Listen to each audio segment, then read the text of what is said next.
Армысыздар, қадірменді тыңдармандар. Бүгінгі подкастымыз тарих пен тағылым отбасылық өнеге жайлы.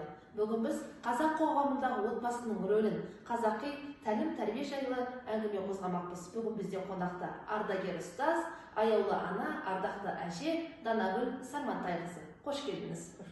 Ал енді еркін отырып, әдемі әңгіме қозғасақ, сізге қояр алғашқы сұрағым, қазақ тарихындағы отбасының рөлі қандай? Қазақ қоғамында отбасын шағын мемлекет деп санаған. Әке отбасының шаңырағы болып, тірегі болған, ана тәрбие менен мейірімділіктің тірегі болған, баланы тек қана ата-анасы емес, жалпы ауыл болып тәрбиелеген. Қоғам болып тәрбиелеген. Бала бауыр еті деген сөзге осыдан қалған мысалы. Мысалы Төле би, Қазыбек би, Әйтеке би сынды тұлғалар бала кезінен әділдік және сөз қадірін отбасынан үйренген.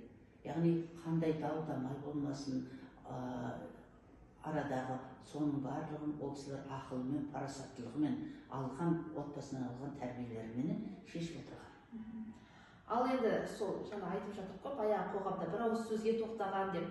Сол қандай қағидаттарды ұстанған ата-бабаларымыз? Ол адамгершілікті, ұлағаттылықты, яғни қоғамдағы жаңағы жақсы нәрселерді, ізгіліктерді, осыларды келешек ұрпаққа жеткізу үшін сондай ұстанымда болған ол кісілер. Яғни ол кісілер әрқашанда келешекте ұрпағын ойлаған ол кісілер. Үлкенге ізет, кішіге құрмет көрсетіп отырған. Ар-намыс, адалдықты бірінші қойған. Ал енді осы ата-бабаларымыз соны жаңағыдай адалдықты бірінші кезекке қойған деп отырмыз ғой. Ал осы қағидаттарды неге қазіргі қоғамда біздің қазіргі жас қоғам, біздің қатарластарымыз неге ұстанбайды осы нәрсені? Бұған не кедергі деп ойлайсыз? Енді бұл кедергі негізінде жоқ. Ол енді заманның мынау өзгеруіне байланысты болып тұр ғой. Ғасыр өзгерді. Әлгі қазақта мақал бар ғой, 50 жылда ежема, 100 жылда қазан дейді. Енді ғасыр өзгергеннен кейін оның үстіне мынау бізде телефон, әлеуметтік желілер, осыған балалар осыны көп пайдаланып, осыған көбірек көңіл бөледі. Ал енді тәрбиені бірақ олар ұмытқан жоқ. Олардың санасында тұр. Бірақ жаңағындай осылардың несі өте қазіргі заманда рөлі қатты болып тұр ғой осылардың. Соған тәуелді болғаннан кейін соған көбірек бет бұрып кеткен жастар. Ал қазіргі қоғамдағы әкенің рөлі қандай? Жалпы әкенің рөлі қандай қазақ қоғамында? Қазақ қоғамындағы әкенің рөлі деген әке тәртіп пен жауапкершіліктің символы ғой. Әке сөзі әрқашанда заң. Оны қаталдық деуге болмайды, ол жауапкершілік. Және әке сөзі заң. Әке баласын тек асыраушы ғана емес, оған бағыт беруші, бағдар беруші. Келешекте өзінің қалай жолын табатынын әкеден бағдар алса, анадан ары қарай тәрбие алып, өзінің жолын табады деген сөз. Ал қазақ қоғамындағы ананың рөлі қандай деп ойлайсыз? Қазақ ана деген қасиетті сөз ғой. Ана деген ол жаңағы бір қолымен бесікті тербетсе, екінші қолымен әлемді тербеткен. Ана ұлт тәрбиешісі, ұлт тәрбиелеушісі. Батырлар да, билер де, ғалымдар да осы ананың тәрбиесімен өсіп, осының тәрбиесімен жүріп, соның тәрбиесімен өздерінің жолын тапқан. Мысалы, Абылай ханның анасын алатын болсақ, ол кісі көрегенде және сабырлы кісі болған өте. Ал енді Бауыржан Момышұлы атамыздың ол кісі ана тәрбиесін қатты құрметтеген кісі. Қатты құрметтеген. Абайдың анасын өздеріңіз білесіздер, Ұлжан менен әжесі Зерені.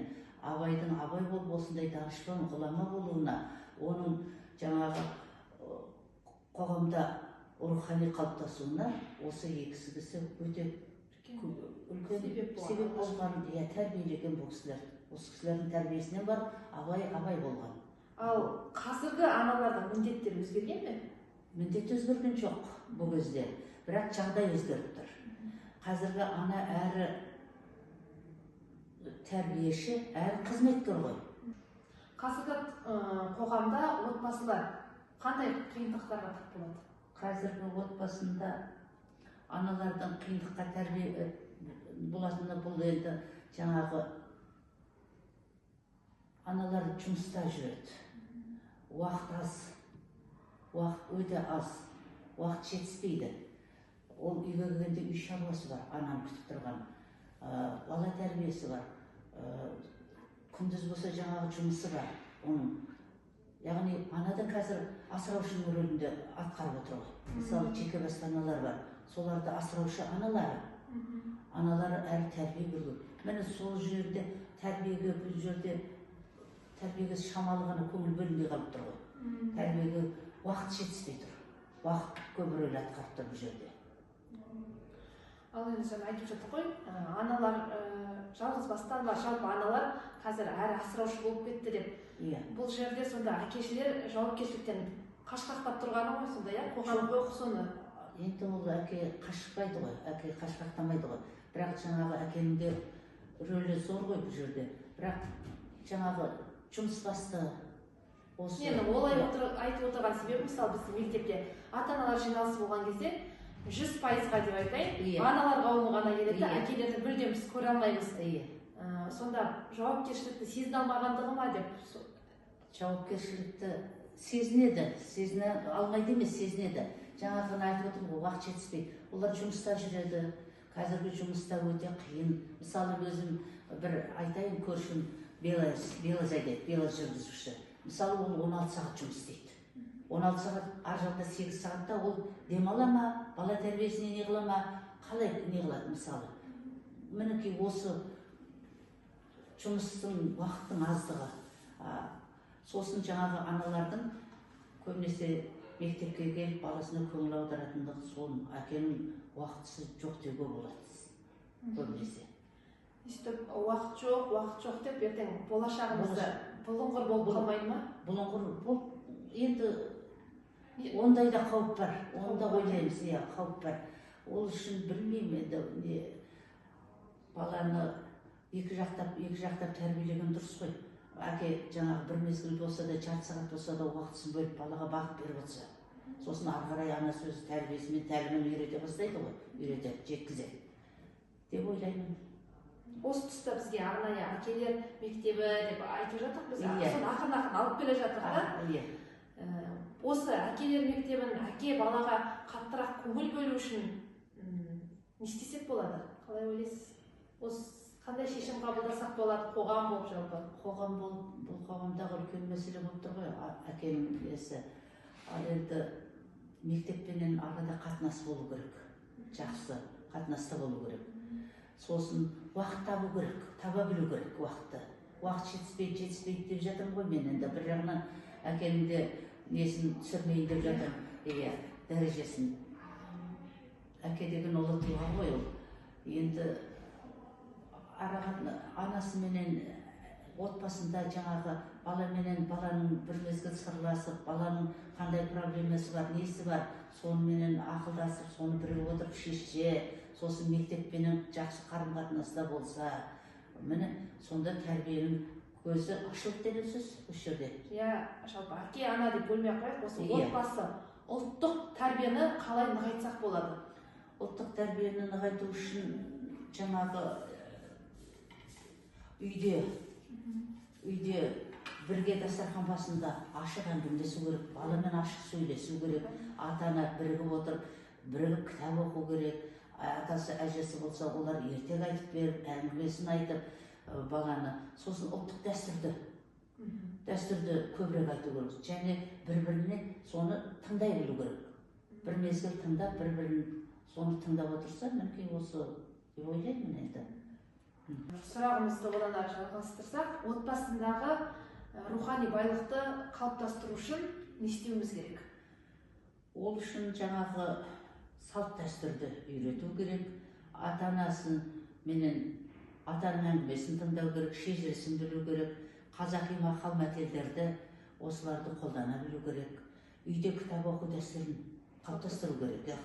Жақсылық жасауға, баланы әрқашанда жақсылық жасауға баулу керек, үлкендерді сыйлауға. Бұл жерде және өте бір нәрсе, дін мен дәстүрді үйлесімді түсіндіру. Діни қазір неше түрлі бағыттар бар.